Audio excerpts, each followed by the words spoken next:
Allahumma ya rafi'ad darajat Allah. Aya jelema menta wiridan ka kiai kula menta wiridan naon tuh wiridan paranti sugih siapa lamun sugih ya sana moal kuat mawa sugih dasar wali numerena wali dibere wiridanana paranti datang ke Allah ya bae wiridkeun naon wiridana innama amruhu idza arada syai'an ay yaqula lahu kun fayakun fasubhanalladzi biyadihi malakutu kulli syai'in wa ilaihi turja'un wiridnya ieu nya engke sugih-sugih engke bakalna sabaraha kiai sapentingna 1000 Ba Ahmad 1000 sabaraha baca 1000 dibaca kunyana 1000 Bismillahirrahmanirrahim subhanalladzi biyadihi malakutu innama amruhu idza arada syai'an yaqula lahu kun fayakun subhanalladzi biyadihi malakutu kulli syai'in wa ilaihi turja'un terus dibaca kunyana sapenting 1000 salila 113 poe mun dibikeun ka urang dieu olab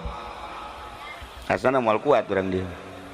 Bismillahirrahmanirrahim innama amruhu idza arada syai'an yaqula lahu kun fayakun fasubhanalladzi biyadihi malakutu kulli syai'in wa ilaihi turja'un barang geus meunang 113 poe lada lain deui hate begitu rada lain deui teu hayang kana dunya nu tadina hayang sugih jadi teu hayang kana dunia teu hayang teh teu hayang sama sekali bebeja deui ka kiaina kiai kula kuari mah teu hayang ge sabarna mah kana dunia ngan kula hayang ka hiji awewe kula bogoh jasa ka awewe lamun kula teu kawin jeung eta asana kula mah hancur ye hirup eueuh deui harapan teh ewal teh eta oh jadi sia bogoh jasa ya wiridkeun nya naon innama amruhu idza arada syai'an yaqula lahu kun fayakun subhanalladzi biyadihi malakutu kulli syai'in wa ilaihi turja'un eta keneh eta deui udah emang wiridana ngau loba omong sia mah dibere wiridan si kos kitu ayo geus tujukeun Gus ya tujukeun punya bismillahirrahmanirrahim amruhu idza arada syai'an yaqula lahu kun subhanalladzi biyadihi malakutu kulli syai'in tak geus tanyana 1000 sapeting eta mah pelet mah teu kudu 113 poe ngan 7 peuting doang dak dumadak nyana teh hampang awak begitu hampang awak teh peureum bisa hiber ieu mah hiber aing anu nembak moal cek kena ieu ieu mah pluk datang ke Mekah datang ke Mekah wiridan ieu masyaallah terus tawaf ai keur tawaf awewe teh awewe anu kunyade dipake ka hayang aya keur tawaf deui iya oranganan tumpuan hatiku ada di sini jakeun jangan langsung tawaf beres tawaf teh ya beres tawaf ngobrol neng ayeuna neng ieu bisa ka dieu kumaha bisa ka dieu kula mah wiridan tisa wiridanna ti guru kula di ditu di Indonesia Kiai Anu wiridanna naon innama amruhu idza arada syai'an yaqula hai kakak sarua aing ge wiridan wiridan bisa jadi koski ka hiji nomor kadua nah ieu nomor kadua apan kakak teh ieu sebenarnya mah bogoh jasa ka neng dibere wiridanana eta sarua tah dibere innama amruhu idza arada syai'an yaqula kun fayakun deui jadi kakak teh pan bogoh ka neng di titangga wiridana eta pugu kula ge bogoh ka kakak aju dibere na wiridan eta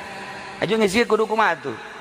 jadi jak kuari mah berubah hiji teu hayang kana dunia cek eta awewe nomor kadua kuari berubah bogohna ka Allah jadi kakak kuari teu bogoh saeutik-eutik acan aing ge sarua cek nya sia di hareupeun aing so amat aing ge sarua jadi teu bogoh ka sia bogohna ka Allah oh haraj asapan eta wiridan nu tadina hayang boga ka manusia digilekeun ku ahli Allah ba jadi resep ka Allah. Masya Allah pohara gas cerita manehanana langsung bae ibadah sanggesa ibadah balik ibadah cerita lain orang Indonesia cerita orang Baghdad barang datang ke Baghdad mau tidak mau ku kolotna ditikahkeun sia jaga saya umur pan masantren geus lila aing nyaho ilmu sia geus rada ayaan alhamdulillah aing boga anak boga ilmu sia aing nyaho bahwa sia teh kita luturkeun ku jelema nu hayang ngaji kasiangan aing mah ieu cek indungna can punah can lantis lamun sia can kawin ku aing sia dikawinkeun tuh pilihan abah pilihan ibu mangga abdi pokona deuk nurut jasa akhirnya dikawinkeun awewe pan lamun dikawinkeun wedakna kandal jasa luar biasa eta pipi ku herang-herang teu nyaho jero nama kos kumaha nu penting mah herang bae geus kutuna ge kutu geus teu wani sireum si Soledad aya sireum ge ka dieu hajut si Soledad ngobrol jeung babaturan aing teu sanggup ti Soledad cek heuh aing ge sarua rapih jasa keceritakeun mah dikawinkeun bae geus dikawinkeun ramean maghrib selesai isya salakina mantes di masjid pamajikanana kacai beres kacai dikumbah nyana salat isya beres salat isya langsung ka kamar berbaring salakina asup ka kamar biasa endek malam pertama barang dideuleu ku salakina beda beungeutna jeung tadi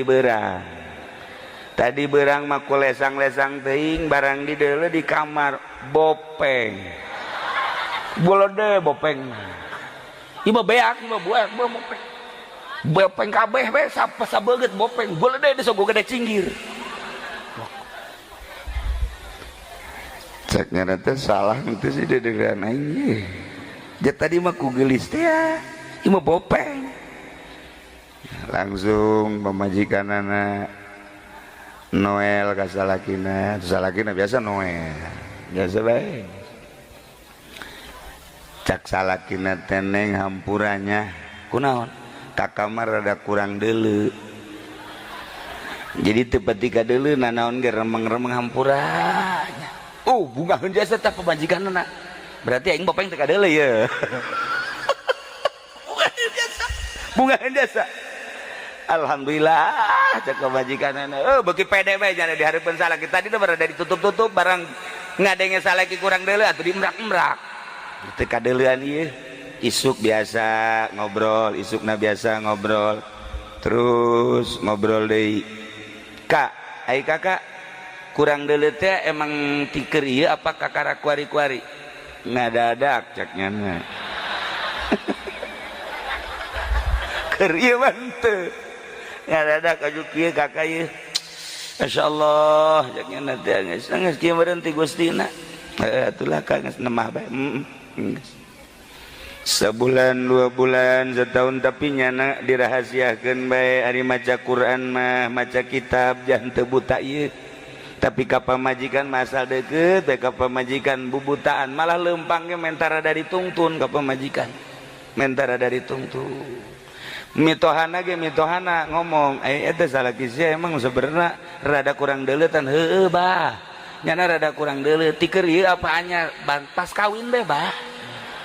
kurang deuleu teu ka deuleu atuh sia bopeng sia teu ka deuleu can nyorang neuleu ka kula ge encan nyorang nyana ngomong-ngomong teu beungeut bopeng berarti teu ka deuleu bah ieu salamet ieu anak abah cek nyana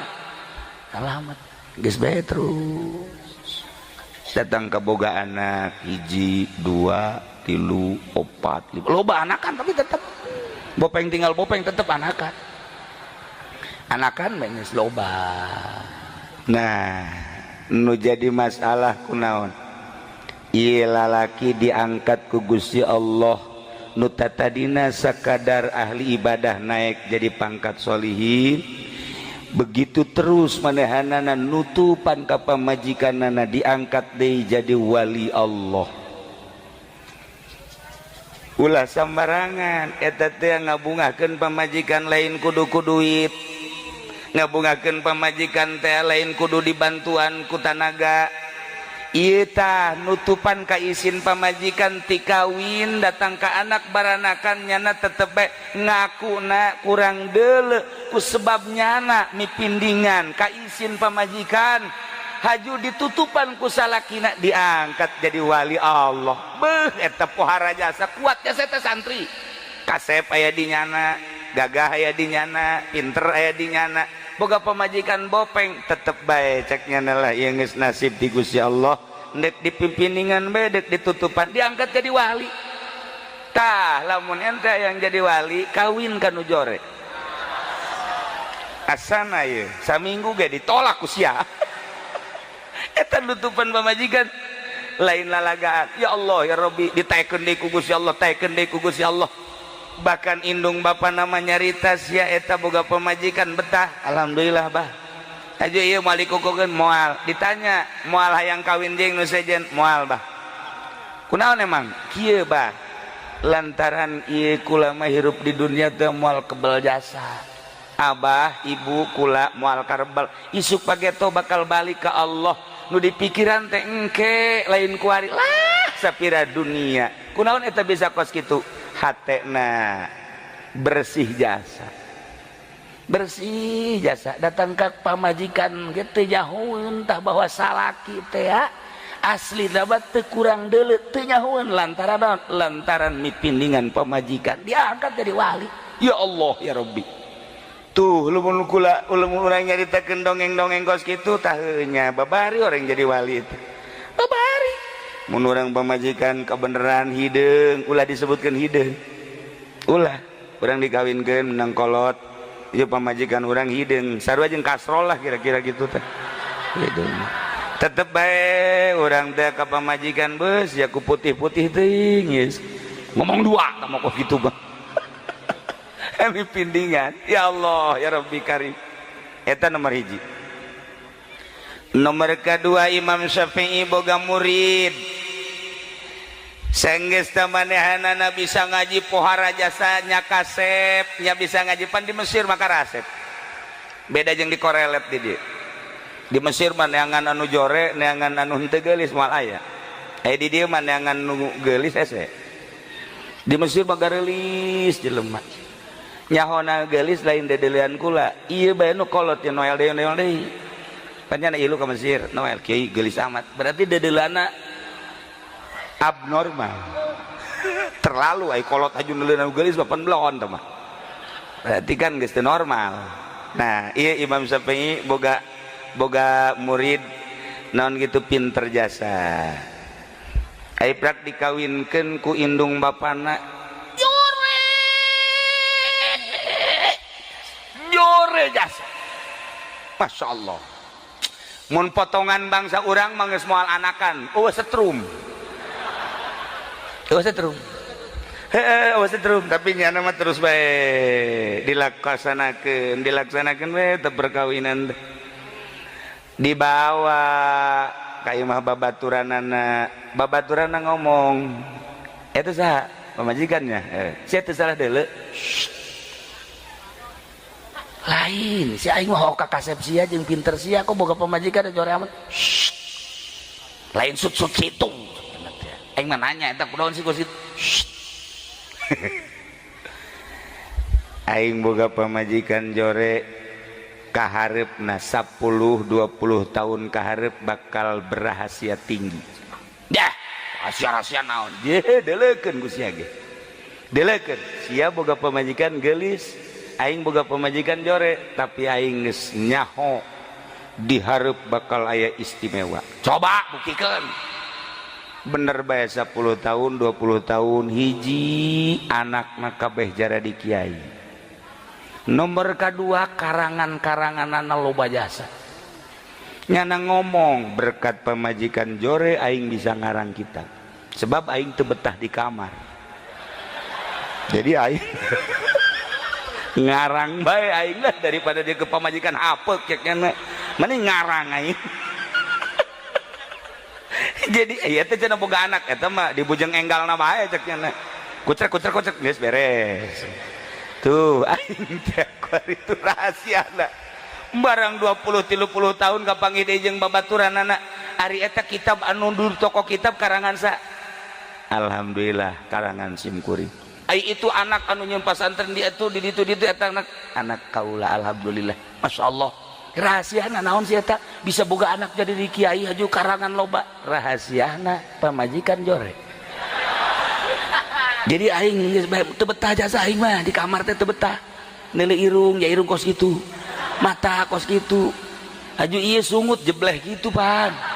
Nah aing rahasiana kulantaran teu betah pake nganalar pake iya ngarang tah kitab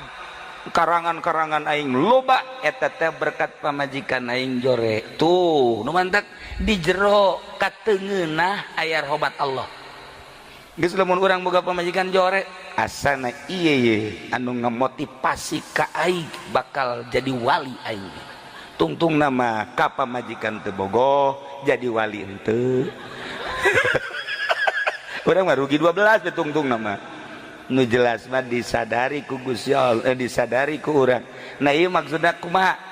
Hate urang lamun geus bersih neuleuna naon bakal akur. Neuleu kasep ciptaan Allah, neuleu geulis ciptaan Allah, neuleu jore ciptaan Allah, neuleu kumaha bage ciptaan Allah. Urang bersihkeun ge hate urang satungtung urang dibere umur ku Gusti Allah, pake dumadeheus ka Gusti Allah, abe urang ibadah mantep ka Gusti Allah. Urang geus jelas masjid mah ieu teh kurang bersih, maningan ngabersihan hate urang. Yu urang babarengan di mana kiai ngabersihan hate moal aya di sakolahan mah ngabersihan hate mah ayana di pondok-pondok pesantren salafi.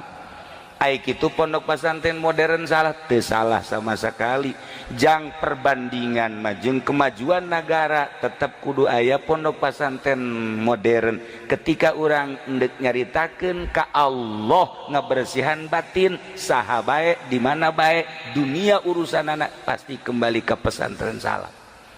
Endek kumaha bae ge kurang kumaha kimu pasir nyana di jurusan hukum ketika hayang kapanggih jeung Allah mah nyana tetep bae ka salafi.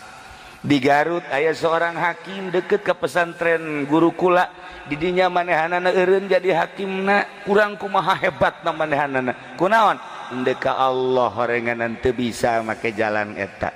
Kuda boga guru bahasa Inggris baheula kungsi lalagaan belajar bahasa Inggris nyana di Universitas Bandung ngaguruan Pak Aam ngaranna ngan kula mah haja dipicen teh bahasa Inggris ngan nyahona ngan hiji doang I love you doang hiji doang eta mah teu dileungit-leungit kan antum asal anu geus I love you say eta mah eta teu dileungit teh mah. Nah eta kumaha ketika nyana asup ka pondok pesantren nyaritakeun tentang ibadah kunyana ditinggalkeun profesi nyana sebagai guru bahasa Inggris di Universitas Bandung nyana eureun kabeh ge kembalina tetep ka pesantren salaf teu jore pesantren modern jang perbandingan jeung kemajuan ketika endeu ka Allah tetep ka pesantren salaf. Babarengan yu urang masing-masing ngabersihan batin jang menuju ke alam akhirat sebab di henteu teh ge urang bakal kapanggih jeung Gusti Allah Subhanahu wa taala bakal ditanya sabaraha taun hirup dipake naon ta umur dibere harta digunakeun naon ta harta dibere gagah pake naon ta gagah dan lain-lain sebagainya bakal ditanya. Mun urang geus bersih hate sakumaha tadi kawin jeung nu jore ge betah bae kawin jeung nu teu bogoh ge betah bae malah diangkat ku Allah pangkat urang ngan aing ngahaja-hajana ngan nu jore mah tetep ulah eta mah geus kitu bae ti Gusti Allahna mun urang dikawinkeun kabeneran teu bogoh teruskeun kula boga dongeng hiji deui aya santri abah kawinlah jeung hiji awewe nang kolot teu bogoh barang geus teu bogoh cak abah teh teruskeun bae eta mah mustika ti kolot akhirnya diteruskeun santri loba kabelah dieuna nyana teh teu bogoh jasa abah pan geus eueuh lah cek nyana ja guru geus eueuh ieu lah aing teu kawin deui lah cek cenah neangan deui nu herang aing nu bogoh ieu aing teu bogoh masalahna teu bogoh padahal mah anakan terus aing nganu bogoh lah nganu bogoh aya kapanggih babari atuh jajaman kuari ieu pamajikan nu itu na ditolak acak-acakan rumah tangga pikirannya na aing bisa nyeun pondok pesantren babari lah aing jeung nu bogoh manggeunaheun kawin lah jeung nu bogoh ternyata teu bisa dibawa ngaji acak-acakan datang ka kuari santri eueuh ngaji nu nuturkeun eueuh pamajikan nu itu geus maot kuari teh rahasiaan nya anu mentak ulah naon kitu ngaranna bangga-bangga ku kasep ulah bangga ku geulis lantaran eta mah sakadar sifat urang boga pamajikan geulis tapi teu bisa dia pake diajak ibadah nyeri hate makan hati kuari mah maningan boga pamajikan orang Lampung galak geulis galak atawa orang Brebes hideung ngan bager maning mana coba maning mana ayo tuh sekali deh Lampung nya putih nya geulis tapi galak ai orang Brebes nya hideung nya beke tapi bager maning mana ayo tuh bisa ngajawab sih aja ese kajian kuku wage. Itulah para jamaah kaum muslimin wal muslimat rahimakumullah dina malam ieu pengajian nomor kahiji tasyakur bahwa masjid ieu geus rampung sakieu ayana istilah di zaman Pak Harto mah ieu gunting pita atawa walimatul waqiroh alhamdulillahirabbil alamin pencet knopna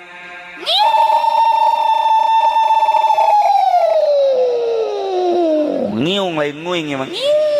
biasanya nguing pan lantaran aya duit golkaran nyiung selesai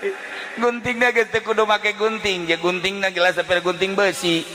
atuh kudu make arit ge cukup ya mah geus ai ban-ban Pak Harto mah make gunting guntingna gunting emas beres acara guntingna dibikeun ka Pak Harto kan mantep ai kuari mah make gunting aja dibikeun ka kula jang naon gunting kos kitu ieu teu kudu geus alhamdulillah. Nomor kedua ingat bahwa Kangjeng Nabi diisrokeun minal Masjidil Haram ilal Masjidil Aqsa yakni masjid berarti masjid perlambang secara zahirna bentuk masjid horenganan secara batinna yang menuju wusul ilallah. Gitulah para jamaah kaum muslimin wal muslimat rahimakumullah. Kadi emang teu kagambar kalakuan-kalakuan orang tuh kagambar nganyerikeun batur nipu batur maling nu batur nyiduhan batur nyarekan batur emang teu kagambar ja kagambar kabeh kaduhu gambarkeun di jero ati iyalah calon surga teh ya kudu bisa tobat eta ibuna kahiji geuleuh embung balik deui dua katuhung pelaksanaan geus teh dua nomor katiluna al azwala tarkiha fil mustaqbal ngazam moal balik deui ngazam catet moal balik deui aing mah geus gurat batu teu hayang aing mah kudu ngalaksanakeun deui gurat batu cek urang Bandung mah geus moal beres. Nomor kaopat ayyakunal hamil lahu ala taubat talab ridwanillah babalikna ke Allah teh bener-bener neangan ridho Allah kan aya nu tobat teh lain neangan ridho sia geulieu pan osok ka hotel bae neangan wetes ku kuarin teh lah sekolot aing bari mah tanaga lain yang ridho Allah ku sabab geus tanaga teh mah kos kitu mah lain tobat tah kos kitu mah leumpeuh ngaranna tah sia kan biasana osok mawe jablay bae ku aing kadang jiji kupak suka panggil sia eta kos sia mah ku henteu tuh kari teu kumaha tuh pan jablay teh kudu dibayar tolong namun bayareun atuh kari imah aing pandagang limbah kuku mage ku aing kabeuli ku ari teu aing eureun ge aing mah jang meuli bae lain tobat tama nu kos kitu mah ngaranna rarangsadan lain tobat tama nu kos kitu mah ai sia kieu maksud membuat jablay bae aing pan nyaho beus kieu mah kaler ti kidul kok kuari henteu emang teu nyaho emang kunaon bobogan aing na ieu teu daek gudang goblok jadi wao bae teu daek jadi alif aduh kumaha eta ge lain tobat mun kos kitu tobat teu daya teu upaya la haula wala quwata illa billah ini macam-macam perhatikan kudu kumaha tuh kieu saya keur ieu mau jablay bekol ku ari mah henteu goblok haram tolol teu hayang aing mah kajen teuing aing ku ari didatangkeun ka dieu ti Cina tuh sesa corona dibawaan ka dieu kita ditumpahkan ku aing teu hayang aing haram dan teu hayang nu buat ti Turki dibawa ka dieu bisa-bisa aing asup ka jero kabeh teu hayang haram ya jangkung gede orang Mesir teu hayang aing mah teh gitu hayang nu hideung jeung orang negro teu hayang ngomong anu hideung aing mah bukan ada hideung deuk putih deuk geulis deuk teu geulis deuk jangkung deuk pendek geus aing mah haram ben pas kitu mah aing mah aing menang ridho Allah aing tobat ka eta bener coba bawakeun ke urang dibawakeun ke urang si Sarini katanya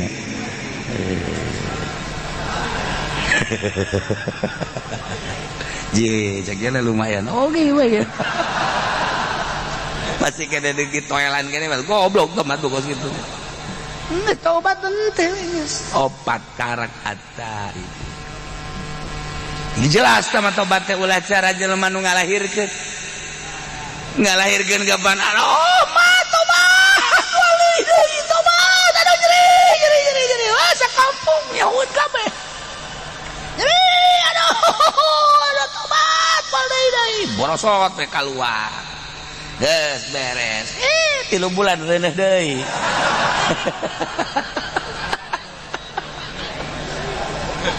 tah eta ngaranna lain tobat tambah kos kitu mah aduh eta mantek tambah ngaranna tobat sambal sebentar lada giliran we jengkol deui ngada hari bae Masya Allah ulah gitu tobat kuduna asli at-taibun malah tobat teh aya 3 rupa hiji tobat fil Islam 2 tobat fil iman 3 tobat fil ihsan Masya Allah geus tobat fil Islam tobat dina urusan zahir urusanana fikih tobat fil iman urusanana batin urusan akidah tobat fil ihsan urusanana urusan sir eta mah bagian ihsan anta abudallah ka'annaka tarah wa illam takum tarah ka'annahu yarah Islam iman ihsan kudu belajar abeh bisa moal bisa mun teu belajar naik sepeda ge ngolong heula baheula mah mantes ngolong ngabatang geus ngabatang karak nyadol baheula mah kitu jauh sepeda leutik kan baheula mah ngolong bae ge kudu kena jari-jari heula eta belajar kan terus belajar heula engke bisa ke ahli tobat gitu urang belajar tobat heula abeh bisa ke geus bisa karak ahli Masya Allah tobatan heula Islam urang mun bener-bener hayang meraih surga at-taibu tobatan kurang dina Islam zahir tobat dina zahir Islam urusan mata urang teh kapan urusan deuleu tama zahir ngaranna apan aya aturanana nu meunang di deuleu jeung nu teu meunang di deuleu ketika anu diharamkeun ku Gusti Allah teh pan teu meunang di deuleu kaya ning aya dada raja nyingkap saeutik ping anu putih teh rada nyingkap saeutik malah bujalna nu dotonna teh kadeuleu eta pan haram di deuleu teh nu geus kitu teh haram teu kudu dibahas di DPR sebenarnya mah lamun urang make aturan syariat teu kudu tapi atuh geus masing-masing teu meunang di deuleu Jusi awewe na gede make pakaianana tuh kudu make aturan syariat ulah sok make anu nyepet jasa sakumaha leupeut di deuleu dihareup jeung di tukang LTP teu beda jeung leupeut buatan kawaron nyepet ya Allah ya Rabbi deres tuh boga mah pan anu teu boga mah waduh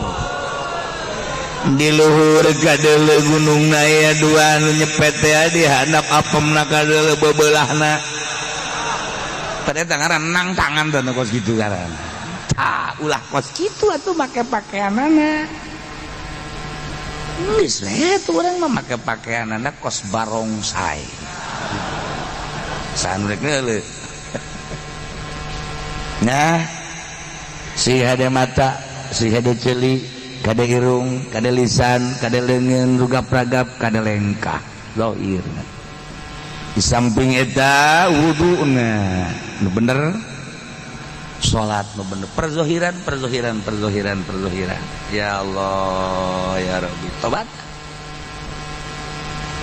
Kuari urusanana, urusan akidah, keyakinan ka Gusti Allah. Derajat manusia tergantung kumaha keyakinan didinyalah nguji derajat urang boga keyakinan teh pangeran teh Gusti Allah anu ngaturkeun segala rupa rizki teh geus diatur ku Gusti Allah dina Al-Quran wa ma min dabbatin fil ardi illa 'ala Allahi rizquha naon bae nu kumalandang di alam dunia suku 4 suku 2 bahkan nu hiber eta teh 'ala Allahi rizquha rizkina ti Gusti Allah tergantung kumaha keyakinanana ya keyakinanana bersyariat tani dagang gae tapi kudu dipasrahkeun ka Gusti Allah deres aya anu geus boga keyakinanna tinggal aing moal tani moal dagang ka Allah bae kituna teh tanpa ngariweukeun batur yakin ka Gusti Allah mangga tergantung kumaha pangkatna orang pangkat syariat bersyariat pangkatna orang bertoriko antara jeung antar pangkat hakikat geus teu hayangeun ja dunia na gembungeun ieu kana dunia ya yakinkeun ka Gusti Allah ulah ngagantungkeun ka makhluk ulah ngagantungkeun ka dagang ulah ngagantungkeun ka jabatan ulah ngagantungkeun hei sakola sia teh sakola mah sia moal boga ijazah teu boga ijazah hese digawe sia moal dahar sia teu boga keyakinan teh jelema mendingan disoekeun tah sumutna tah tuh aing mah jenazah teh ieu lamun teu dagang mah tuh aing ngomong moal dahar beuleunan tah eta keyakinanna ngagantungkeun hirup kana dahar di teh loba kene geus kana ditu loba kene. Aduh, namun teu pidato mah tuh hese ke dapur mal ngebul. Je tolol. Dalil ongko. Teu keyakinan kayak gitu. Ya Allah, Masya Allah.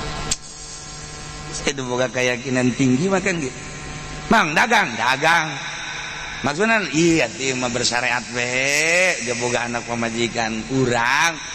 diberi rezeki ku Gusti Allah meureun melalui dagang tak jual karung ke satrek alhamdulillah aya 10 juta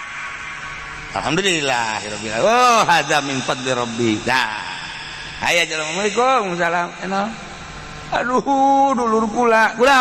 tabrakan aja bakar rumah sakit lamun henteu mawa duit teu bisa imah nginjem kadanan menta tah aya di aing kakarak eta bae katarima 10 juta bawa geus Gusti cak pemajikanana teh atau cak anakna apa kok dikasih aja ya tuh saya gitu bapak kan dagang itu kan buat apa namanya kepentingan urusan makan mah nanti Allah yang jamin dah udah biarin aja cia sakanya namanya goblok meureun teu nyebut ngaran sia saka sia tolol sia emang kan sejen potongan sih mau kos gitu mah Masya Allah tuh berarti keyakinan ka Gusti Allah tah ulah disangka awas eta bakalna balukarna 10 juta dibawa pakai nulungan engke nyana keyakinan ka Gusti Allah kabarokahna moal kawadah moal kawadah Allah maha kaya Allah maha tahu Allah maha segala-gala ya tah boga keyakinan ka Allah kuari urang nobatan Gusti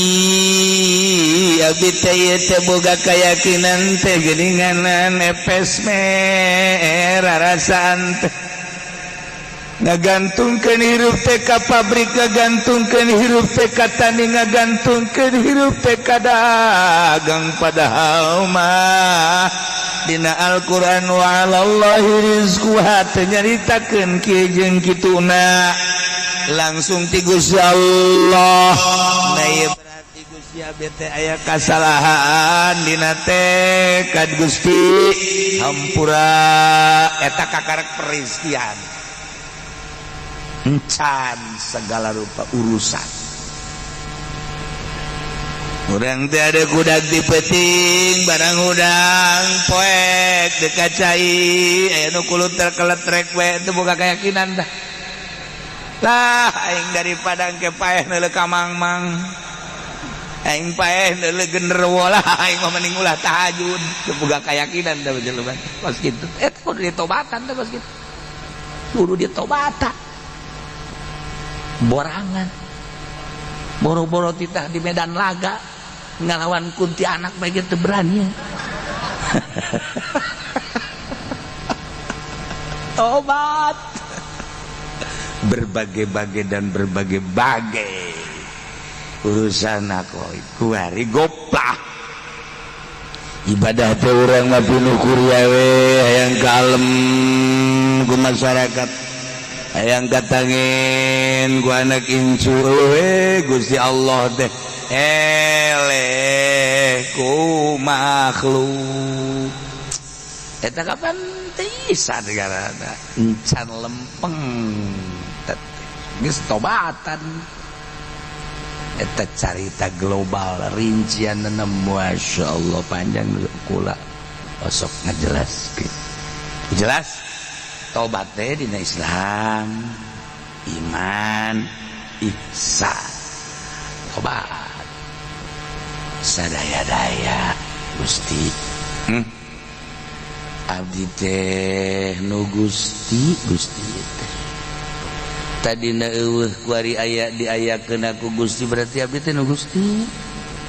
kuari aya abdi hirup-hirup teh nu Gusti abdi bisa bentak ibentak teh nu Gusti abdi bisa denge-denge teh nu Gusti abdi bisa ambekan napas nu Gusti dibere rasa ku Gusti teh asih amis peuheur pahit rasa eta teh nu Gusti abdi bisa ngaragap ka rasa ieu teh nu ipis nu kandel nu heuras anu lemes ieu nu Gusti rarasaan teh lempang kitu keneh tapi geuning Gusti sok di aku nu abdi we teh hirup teh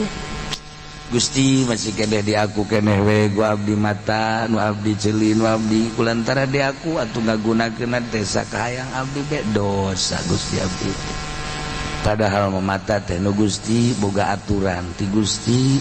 kulantaran abdi lengah asa nu abdi ku abdi digunakeun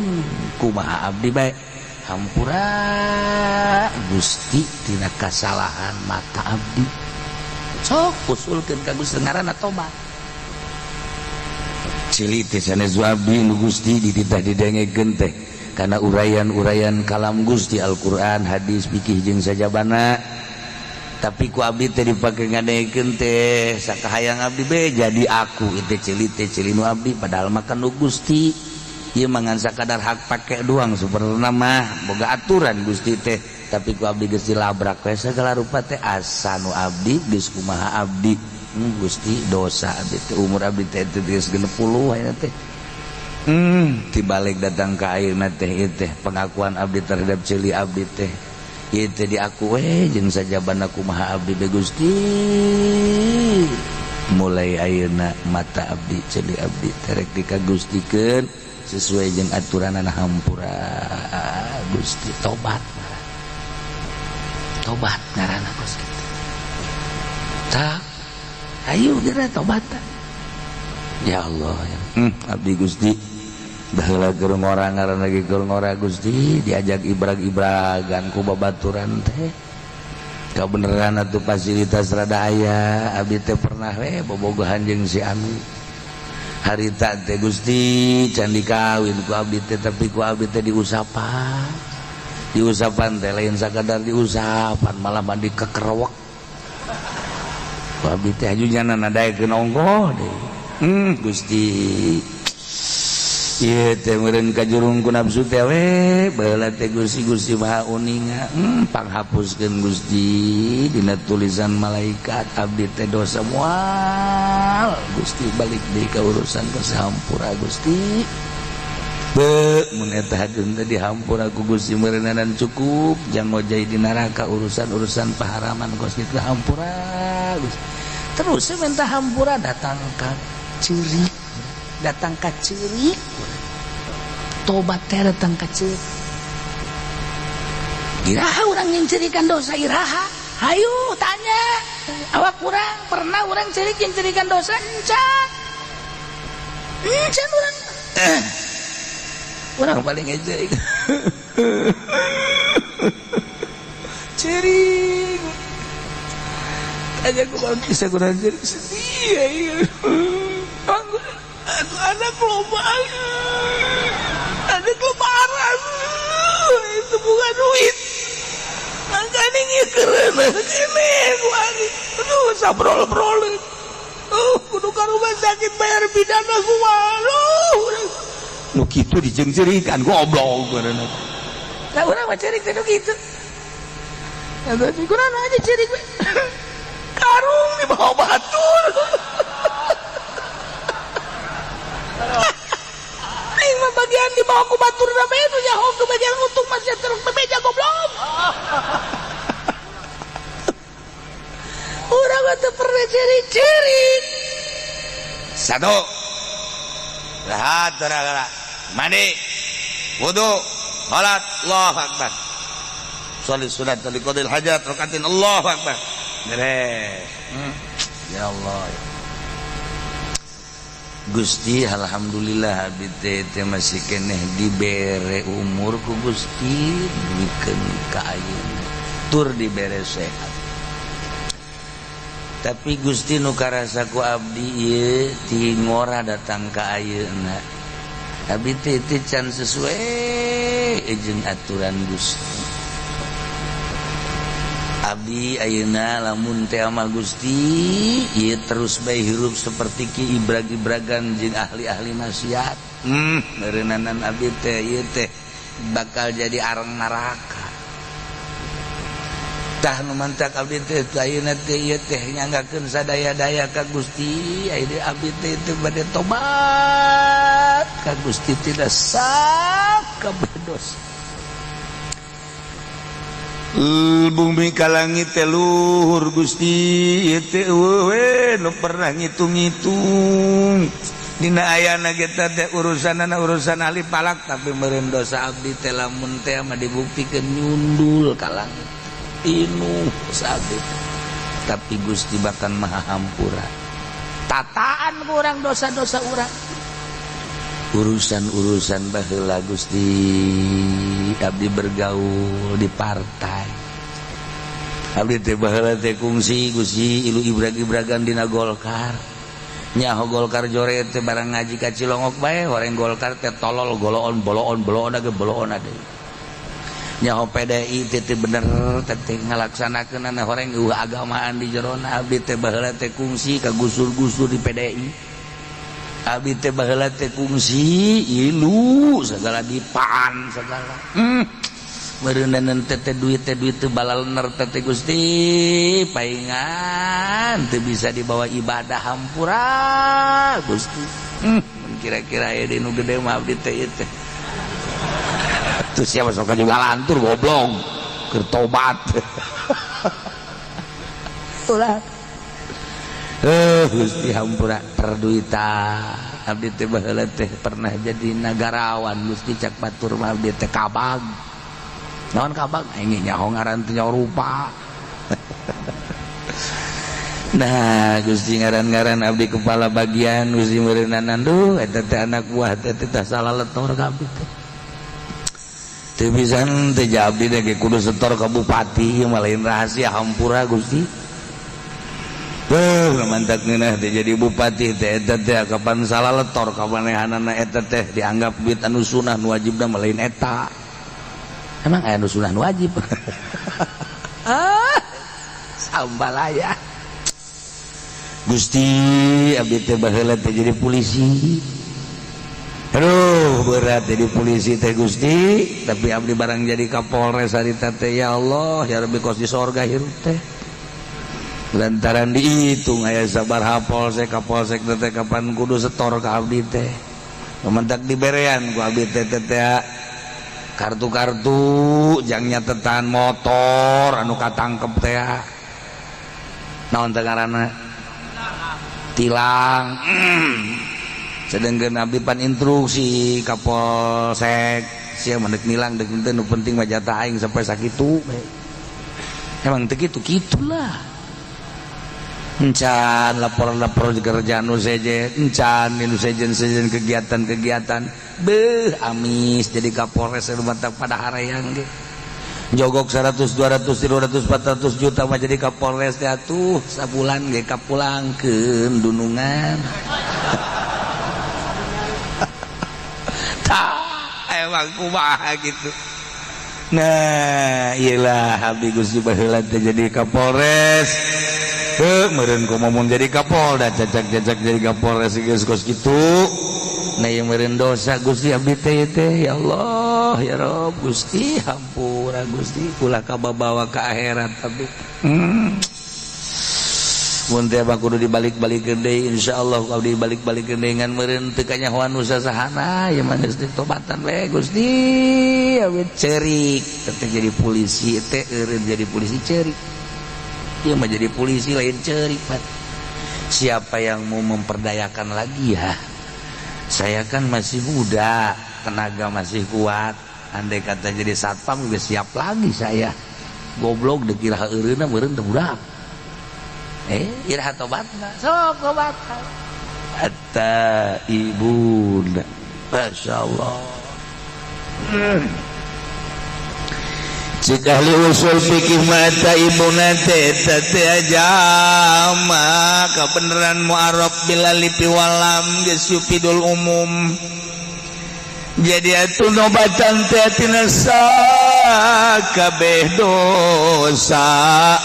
ketika ditaksis ku Imam Jalaluddin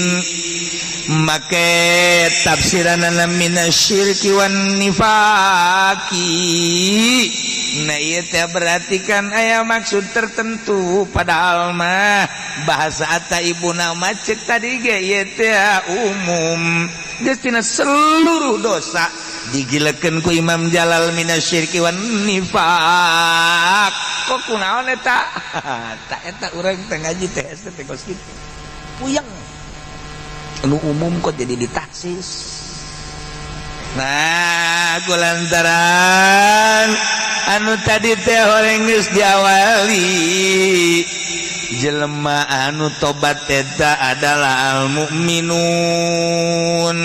mu'minun anu iman ka Allah ai gegedena dosa teh horenganan teu iman ka Allah geus dipunggal we langsung minasyirki wan nifaq nu sajena mah dianggap gampang yang kita teh mulai teh hese ngajelaskeunana hese ngartikeunana aju hese tobatan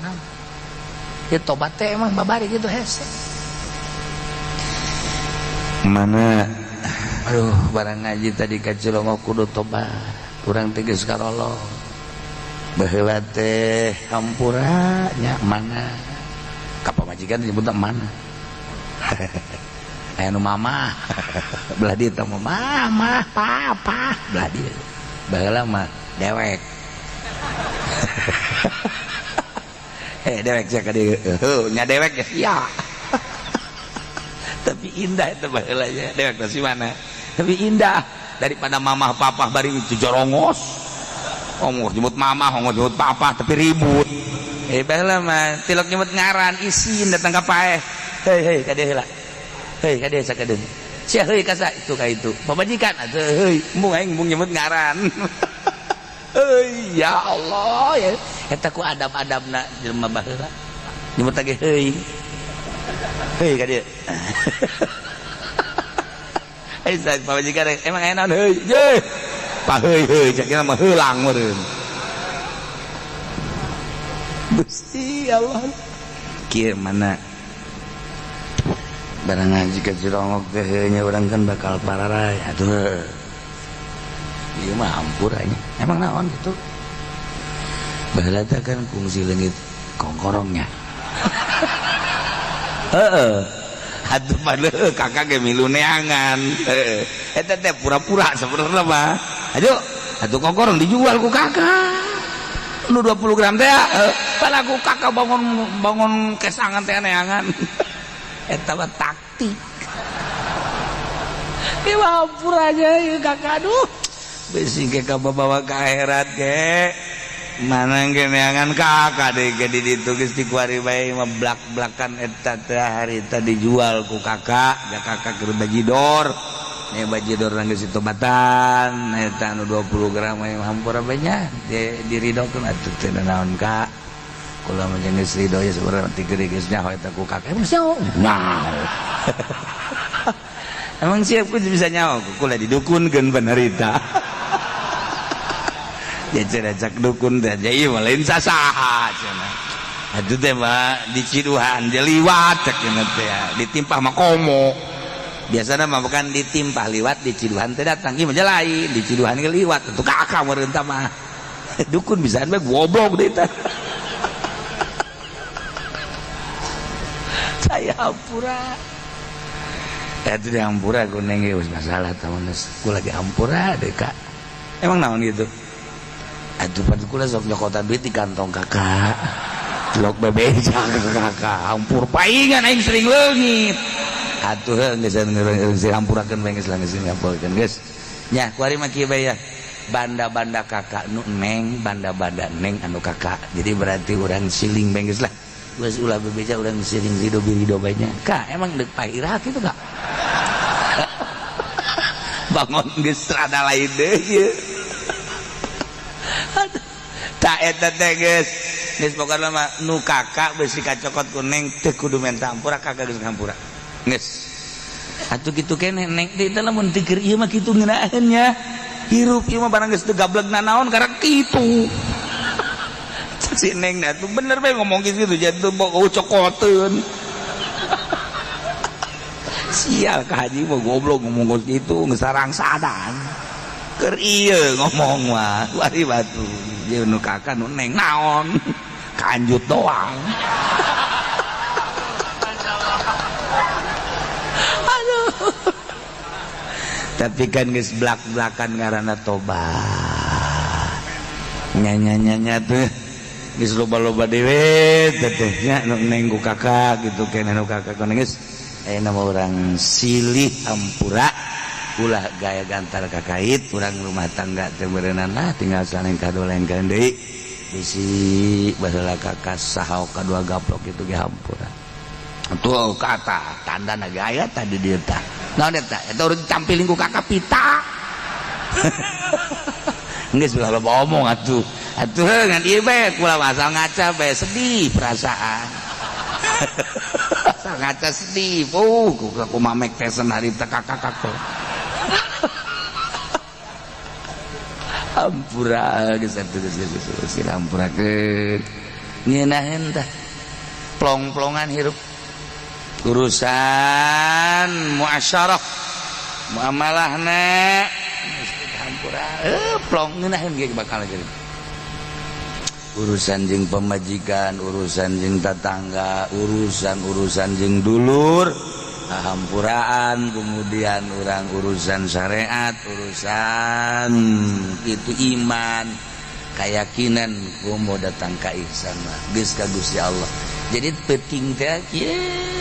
beta di mana bae dek di tengah imah di hareup imah di kursi dek di handap sarua bae dek bari gedeng kos kitu mah sarua bae sarua bari ngaroko ge eueuh masalah bari ngaroko bae tengah penting padahal orang keur ibadah kadeulina makan orang keur ngaroko padahal keur ibadah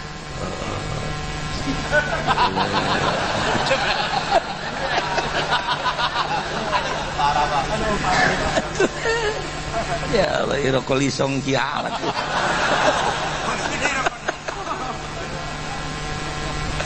ya di pagahan kukula seperti eta sok gerage hatta ibu natarobati orang supaya kasalalorga ji dek kumaha bae eta malah mah boga junub masalah kos gitu boga junub urang mah teh sare jeung pamajikan hudang jam 2 acai ya meureun cai eueuh atawa tiris nah ieu mah ning tapakur bae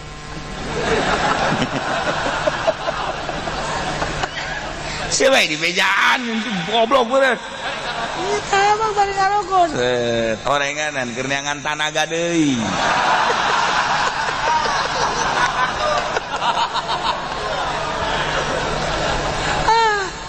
sugan teh mah bener tapakur orenganan neangan tanaga wah teu beres ya urusan ya Allah ya Rabb ya seperti itu sok gerak praktek dan mandi tawan teh oge kieu salat dan bagus sholawat istighfar ayo bae kitu-kitu keneh urang lamun sering bae kitu engke beda ge ke beda pasti jasa beungit urang berubah mata urang berubah pembicaraan berubah tingkah bakal berubah engke batur nu ngaromong isi eta kuari jadi bedanya kunaon matana cieuhan bae ja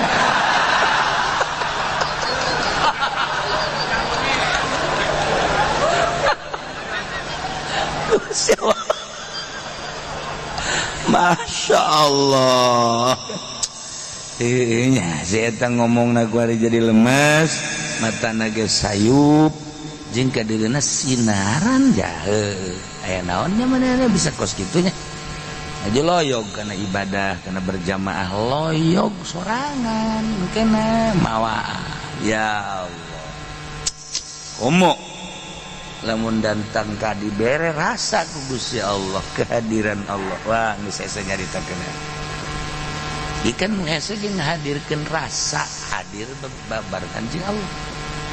eta lamun Allah geus mere masya Allah geus teu kudu tahajud teu kudu maca Quran teu kudu maca shalawat ngarasakeun bareng jeung Allah eta urang aya aturan maca Quran tapi teu kada sabar urang maca shalawat tapi asa jauh jeung Allah urang salat tahajud terus teu salah bagus tapi encan boga rasa ketika geus karasa kehadiran Allah geus nikmatan maksud salat teh supaya kehadiran Allah maca shalawat istighfar bari ngarasakeun teu bisa dihayal tama aya karasa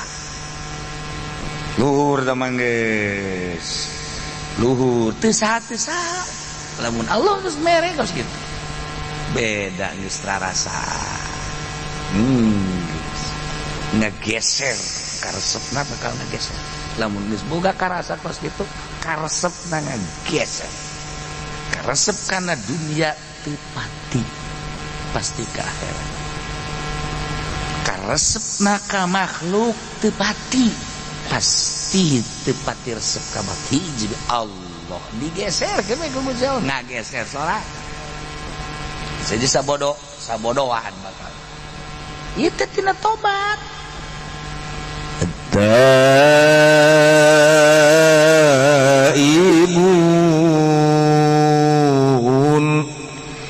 mu'minun anu sejati nu bakal dibere surga majelma nu kasipatan ku tobat anu daek babalik ka Gusti Allah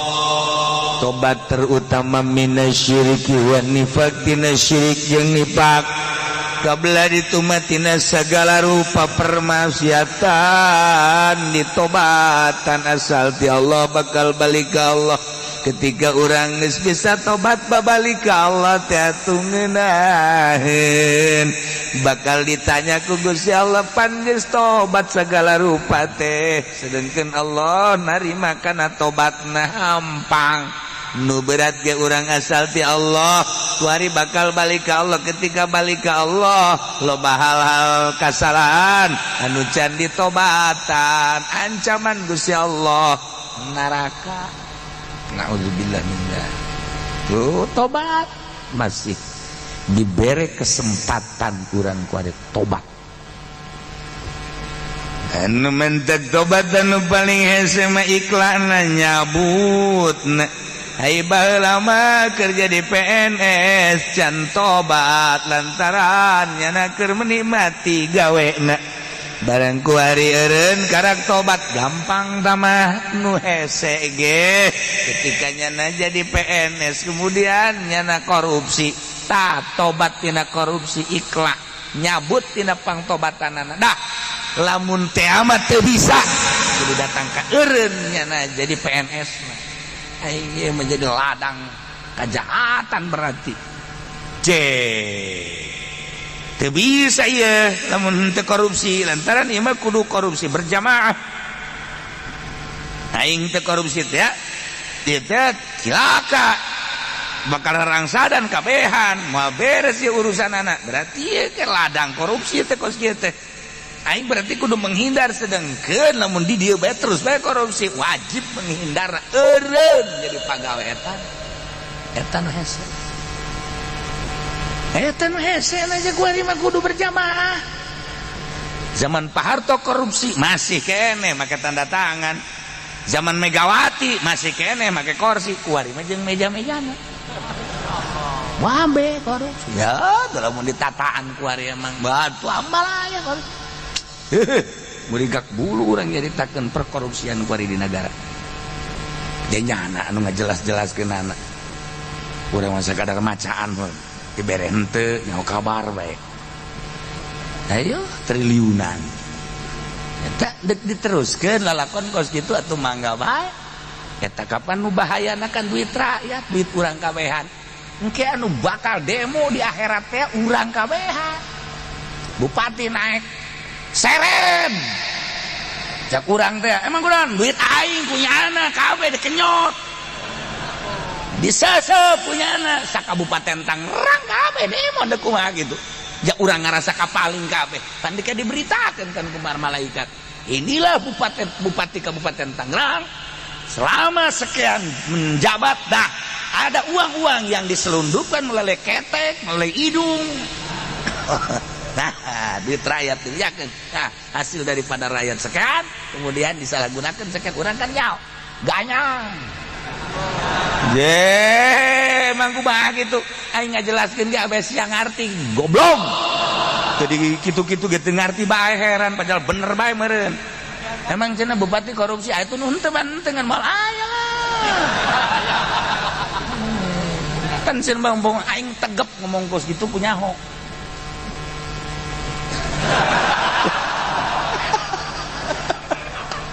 kajar mah heuh orang bener di mana horeng mun kukula dek ditataan nih duit pajak nu asup jeung nu diberitakeun eta geng jelas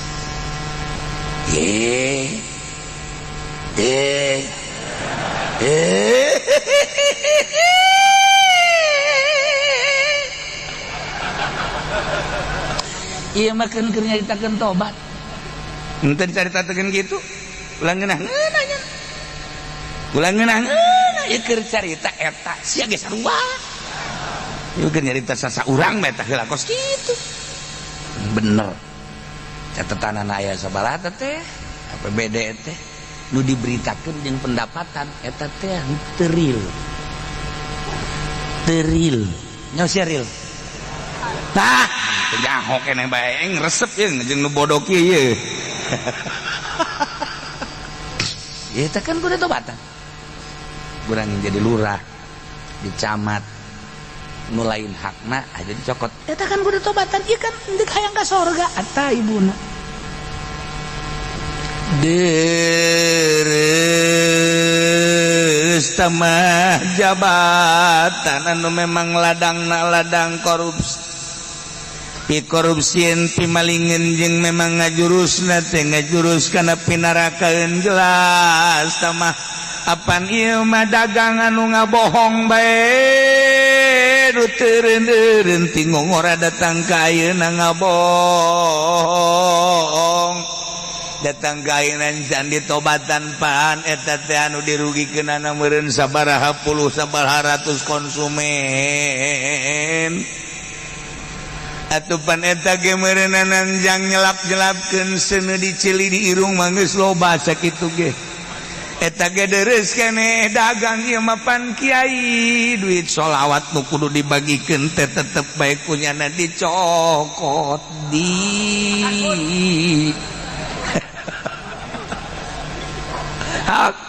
iya kan kudu ditobatan nek mah hayang ka sorga mah ngementek didongengkeun aya kiai balik ngariung njokot di pager jang nyeuhil kudu ka neraka teh kumaha teh ku ulah-ulah nah maling teh ya kari geus dicontohan teh kos kitu teh masyaallah Gusti Anas urang kada demes di dunia Anas bakal ditinggalkeun di dunia tobatan geura nu bantak diusahakeun geura pek bae jadi pemerintah tapi ulah resep dunia pek bae dagang tapi ulah resep dunia pek bae ceramah tapi ulah resep dunia pek bae jadi kiai tapi ulah resep dunia lantaran ieu dunia teh anu ngajerumuskeun ka setiap jelema pek bae urang jadi polisi asal ulah resep kana dunia atur negara melalui jabatan polisi priwit tambahan diceli di irung jangan ngatur-ngatur tapi ulah resep dunia bakal hebat jadi polisi salah jalan salah jalan ini tidak boleh ini aturan polisi ini nggak boleh kesini ini kan ada garit-garit singa nggak bener nyontet aing ngomong lah pokoknya nggak boleh ini kesini nih harusnya kesini ya lain kali jangan ya Pak ini jangan nggak perlu uang saya mah cuma ngasih tahu ya jangan sekali-kali sorga atau polisi dah ada sorga atau polisi Masya Allah wahara aturan di Indonesia harus pakai helm aturannya harus pakai helm manfaat dan tidak manfaat itu urusan pribadi masing-masing yang jelas pakai helm bapak ini kena sanksi karena nggak pakai helm nah jadi harusnya bapak ini saya tangkap tapi pak ini harus pakai helm punya nggak helmnya nggak punya ntar saya beliin polisi sorga aja saya ya polisi nih pakai helm jangan sampai salah aturan udah saya beliin nih pak berapa duit itu nggak usah pakai dah helm sono dah paling helm Grab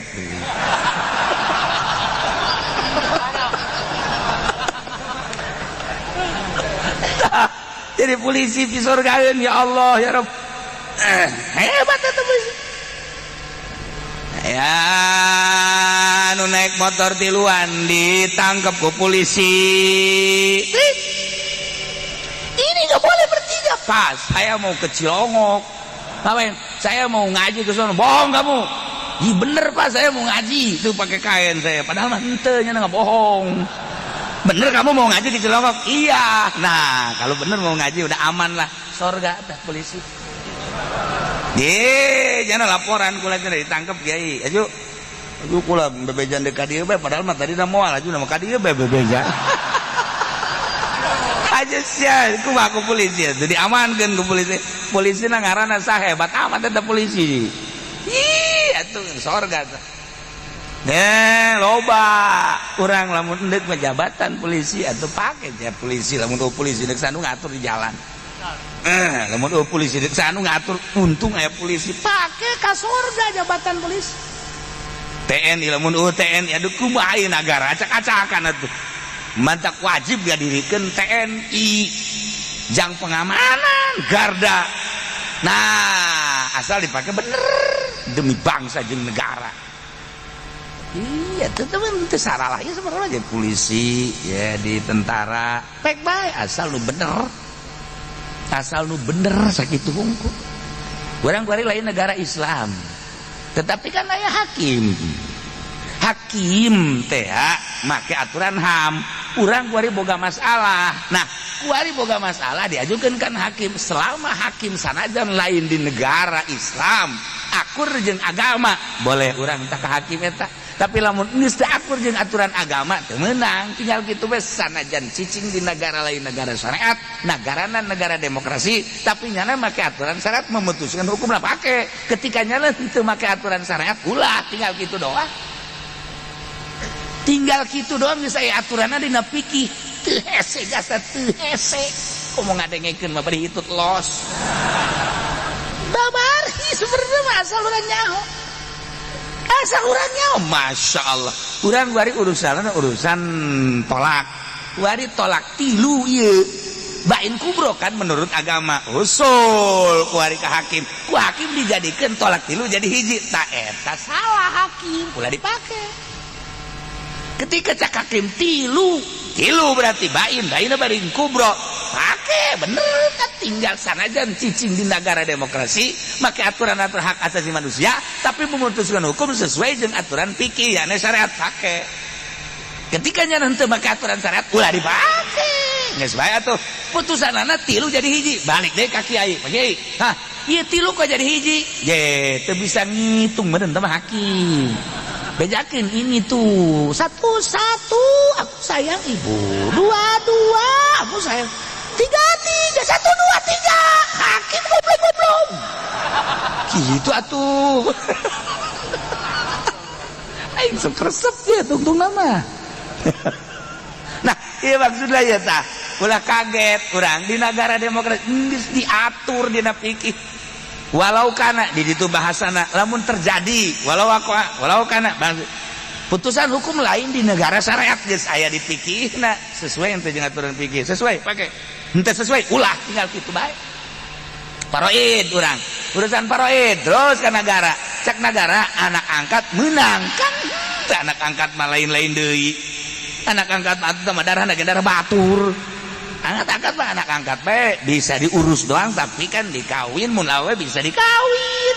kan warisan teu meunang. Nah kuari dijadikeun ahli waris ku negara teu sesuai ulah dipake. Kuari anak angkat teh ya teu dijadikeun anak teu ngawaris pake. Sebenarnya mah uhesena babari ngomong mah. Tuh kan gila kan datang ke hakim sesuai dengan aturan ternyata sesuai pakai ternyata sesuai ulah laporan deh ke kiai pakai aturan kiai ulah sian orang kan itu hendak menghadap Allah jadi makanya aturannya nanti sesuai dengan aturan agama dek nanaonan kurang doraka aya kena tanyaan masalahna aya kena tanyaan kuari Indonesia umur 16 tahun teu meunang kawin eta kan aturan Yahudi iya kan sunnah diburu-buru kapan kawin teh abeh engke mengurangi maksiat kan gitu aturan agama nama panjang geus tah kuari kan dijieun aturanana terserah urusan-urusan elat-elat tempat-tempat urusan negara ngaranna ge jakakara kuari bae. Nah kuari teu akur jeung aturan agama tabrak ku urang eueuh masalah tinggal kuari kieu ye. Iya anak urang umur 17 tahun awewe dek dikawinkeun sedengkeun di negara aturanana kudu 19 tahun atau 20 tahun berarti kakurangan sedengkeun cak agama menang cak negara henteu tarud antara agama jeung negara lakukeun agama engke ka negarana geus ya dek kawinkeun anak aing anak-anak ih enggak boleh ya ya saya begitu. Nah, kuari jang kalancaran eta urang mere. Tak eta teh doraka pantu. Tinggal kituna doang. Nah, anu mere jang kalancaran aturan agama, jangan langsungkeun agama nu mere henteu doraka, nu narima nu doraka. Atuh pukul makan ditelaah kayak aing ge bukan masalah kos kieu coba aing ge bisa menanyakeun kayak kumaha ieu masalahna kan kitu ai kiai mah lamun kitu mah pakong tinggal sit doang kan aya aturan ada tenang geus urang tah nyogok tah nu nyogok nama jangan langsungkeun agama kan ya lamun nyana dibere ku urang tanda tangan agama lancar ieu mah hitung-hitung lah atuh geus bae naon kitu kefarat geus ngan nu narima nu doraka geus bae urang mah teh doraka nyana nu narima kecuali punyana ditarima bae mah tadi bilikeun deui aduh masalah tah kos kitu tah loba aturan-aturan kos kitu teu sesuai jeung aturan agama dipaksakeun sebab di negara urang lain negara syariat nagarana negara ham geus dipaksakeun kumaha nyana bae tahun ieu mah kieu tahun berikutna mah lain tahun kene mah lain atuh kumaha manusia bae kumaha kahayang manusia lamun nuturkeun kahayang manusia moal aya ketegasan leuwih nyaho nu nyieun dunia adalah Allah nu nyieun aturan Allah melalui Al-Qur'anul Karim kok teu percaya amat ka nu nyieun dunia tinggal kitu bae make dikutak-katik urusan nafsu urang. Nah, dengan kutak-katik urusan nafsu urang, didinyalah letakna kesalahan urang. Atuh geus bae dunia nangieun Allah, diaturna ku Allah, make aturan Al-Qur'anul Karim melalui Kangjeng Rasulullah Muhammad sallallahu alaihi wasallam, teu percaya amat kana aturan Kangjeng Rasul. Quran nang Allah nu bogana leuwih nyaho. Lamun dikitukeun kan urang. Teu kumaha coba sia ngomong. Ngomong coba sia ayo. Ngomong tolol. Teu kan? Lantaran urang mah ieu teh wayang di negara urang teh ieu teh dikendalikan kudu kieu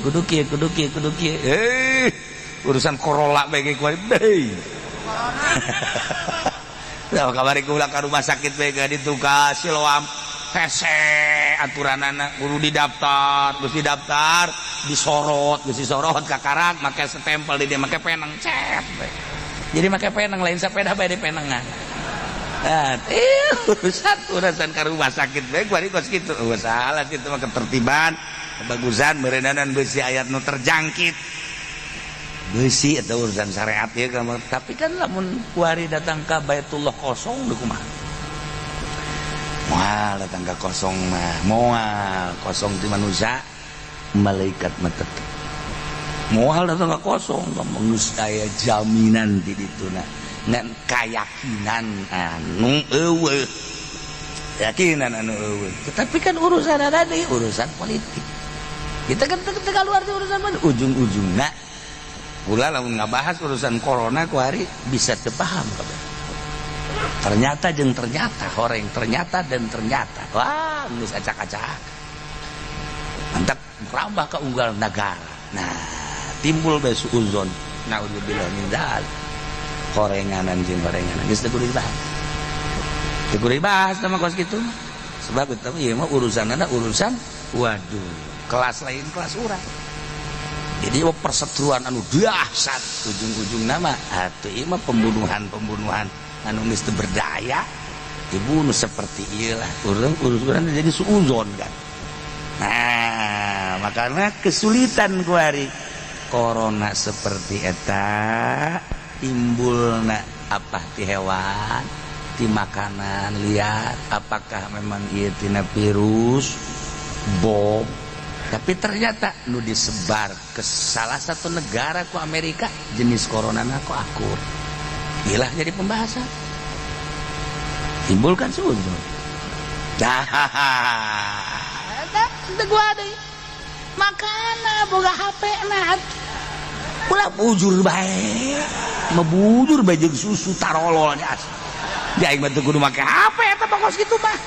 Masya Allah, ya si budak HP datang ke wasiat kudu dibawa ke kuburan teu nyaona naon. Keur carita. Nah, lantak atau terus unggal negara dikendalikan gitu. Kabelah itu na geus wallahu alam gara dage politik atuh. Gusti Allah bagus. Ngeri urang. Tobat geus lah urang. Japaeh mah urang bakal jeung teu nyaho iraha, do jelas mah paeh urang mau iman Islam aju dosa dihampura geus sakit. At-taibun at-taibun al-abidun utararobat tu bener tobat natur anu ibadah anu ibadah natian wal mukhlisuna ibadatan lillah anu ibadah nate bener-bener ikhlas ulah aya embel-embel nanaon bener-bener ieu teh salat dititaku Allah atuh wajjahtu wajhiya lillazi fataras samawati wal ardh bener-bener nunitana Allah menghadap lagi ke Allah tanpa aya embel-embel non ini wajjahtu wajhiya lillazi fataras samawati segala rupa ibadah wa ma khalaqtul jinna wal insa illa liya'budun tetapi kaulah ngadamal kana jin jeung manusia kecuali ari ibadah berarti kan ibadah teh kasa ka aing jeung Allah ti ka Allah lempengkeun gerege naon bae lempeng ka Allah ialah tanda nu bakal menang surga. Dua katilu alhamiduna wallahu alam shawab. Allahumma shalli wa sallim ala sayyidina Muhammadin fil awwalin wal akhirin barik wa sallim wa radiyallahu ta'ala an sadatina ashabi sayyidina rasulillah ajma'in